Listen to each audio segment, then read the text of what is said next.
Holding a rally here on the town square to remove the Confederate monument has become somewhat of a 4th of July tradition.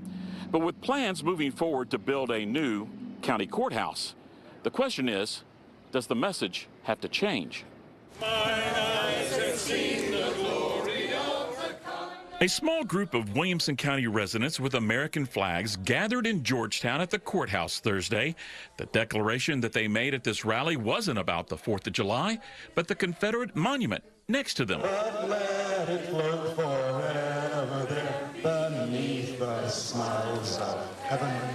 The monument, dedicated to county residents who fought against the United States during the Civil War, was put up in 1916 by the United Daughters of the Confederacy.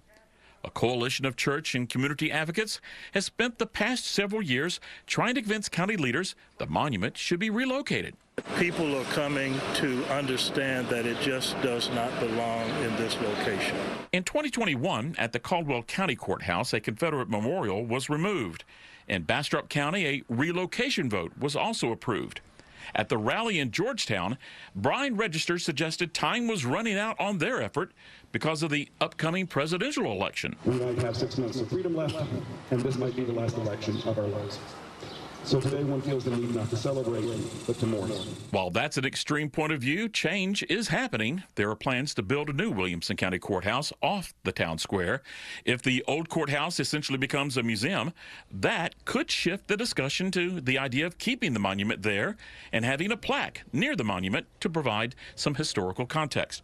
But rally organizer Jason Norwood isn't ready for that kind of compromise. When government subsidizes the upkeep of monuments to an organization that killed more Americans than any other enemy, that is inherently a problem. We are supporting a traitorous event, and that is why we don't think a plaque is appropriate. Move it to a cemetery, put it with the Confederate dead, and then at least you have some semblance of association. Compromise doesn't seem to be a consideration for members of a group called the Williamson County Grays. They stood by the monument during the rally. One of the leaders declined to explain why the monument should stay and why they kept their hats on as the national anthem was sung at the rally. I have nothing to say to you. I just wanted to reach out and see if you wanted to say anything. Yeah, I don't think we're losing. I think the fact that people keep coming out, particularly of different ages and social standings, we are making inroads into areas that I didn't think we would. Organizers of the rally say the next step is to go before the county commission and ask commissioners to put money into the new budget to relocate the monument. In Georgetown, I'm Rudy Kowski, Fox 7 Austin News.